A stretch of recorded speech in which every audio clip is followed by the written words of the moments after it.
All right, check it out. I'm on my way to some dispersed camping in Central Oregon. Okay, so you'll get a kick out of this. So I guess the definition of dispersed camping, it changes from region to region. Up here, this is what they mean, just pull off the side of the road. And this is the biggest pull off on the whole road. Most of it is things like this, just this pull out here. This is considered the road, and that's considered dispersed camping. But the good thing is, if I was in the desert, I would never do this because it's too close to the road because of all the dust you get there. But it's not dusty here. There's no cars. I haven't seen another car since I've been here. So I'm gonna do 2 or 3 nights here.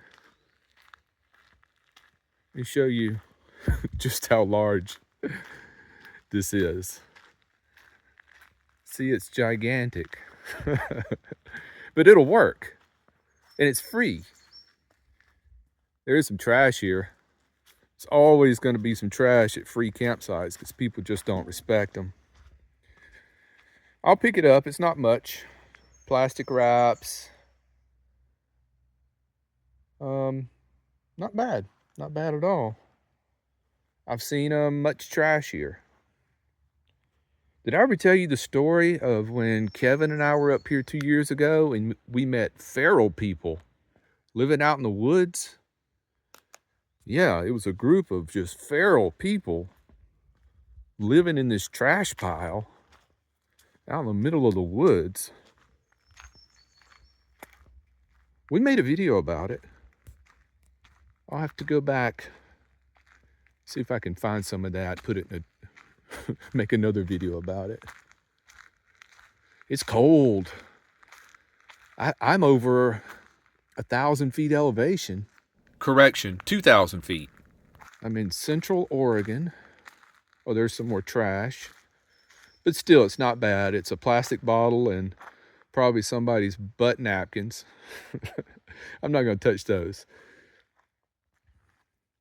So here's home. Now, there are a lot of other established campgrounds around here that I'm gonna try those out.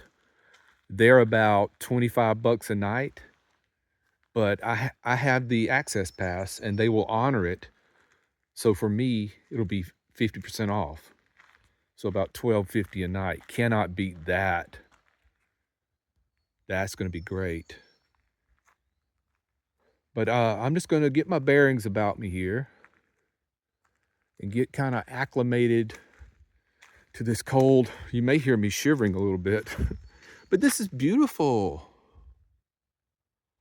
And guess what? There's cell signal here.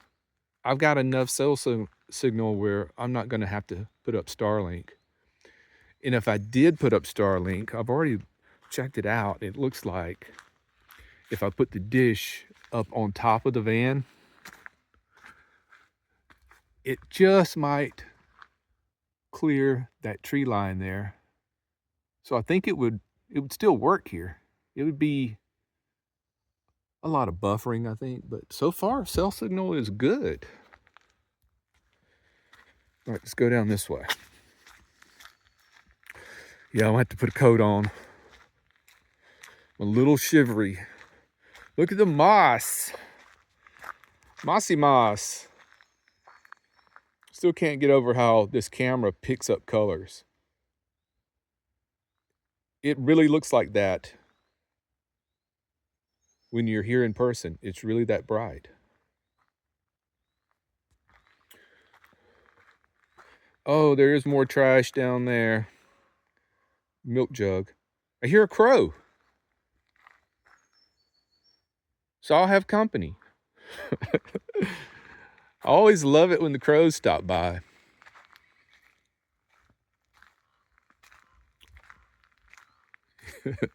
He's carrying on. So it's about lunchtime. I think I'll make a pot of soup. Get warmed up. Fires are allowed. There's no restrictions. You see how wet it is around here. Just Looks like it freshly rained this morning.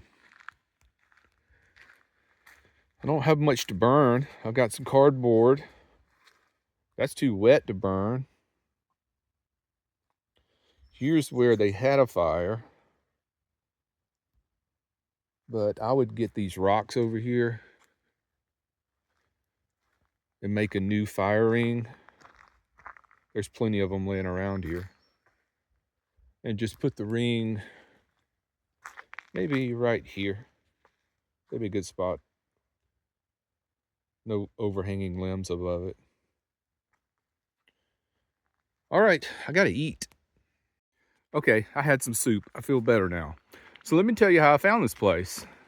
In the last video, I said I was gonna go to the ranger station, just talk to them, get some information about camping in Central Oregon. And that's exactly what I did. And the lady that helped me there at the ranger station, she was great. She had a lot of specific information to give me. She told me on the way to this place, which signs to look for.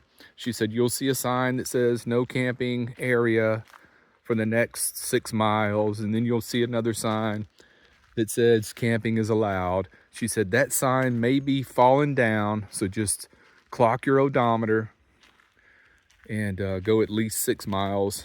So currently I'm about a little less than 20 miles from the ranger station.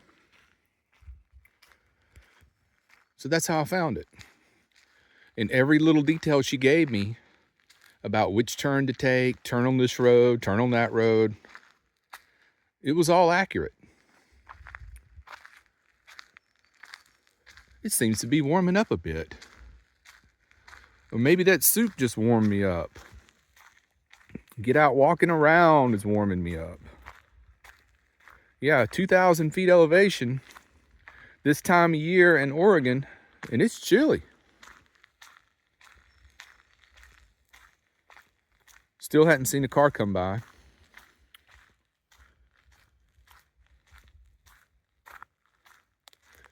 I'm still looking for Bigfoot. Wait a minute, I hear him. Did you hear him? He said, Maddie, I'm hungry. So many ferns. Now I know why all the ferns I ever bought in my life didn't live. They all died. It's because ferns require shade and a lot of water. Two things I never gave them.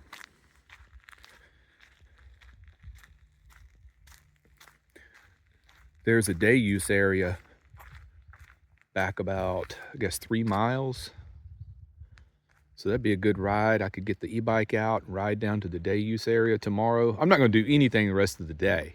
It's still early in the day, but after a travel day, you just feel like chilling in the van the rest of the day. I guess, let's see, it was probably an hour and a half to the ranger station, and then another 30 minutes here. So I've done 2 hours of travel today. Went through some really pretty areas. Oh, and unfortunately, I went through a lot of areas where they had a forest fire up here a couple of years ago. And I started getting worried about, they're going to close places down because of the standing dead trees. They won't let people go in there because of the danger issue.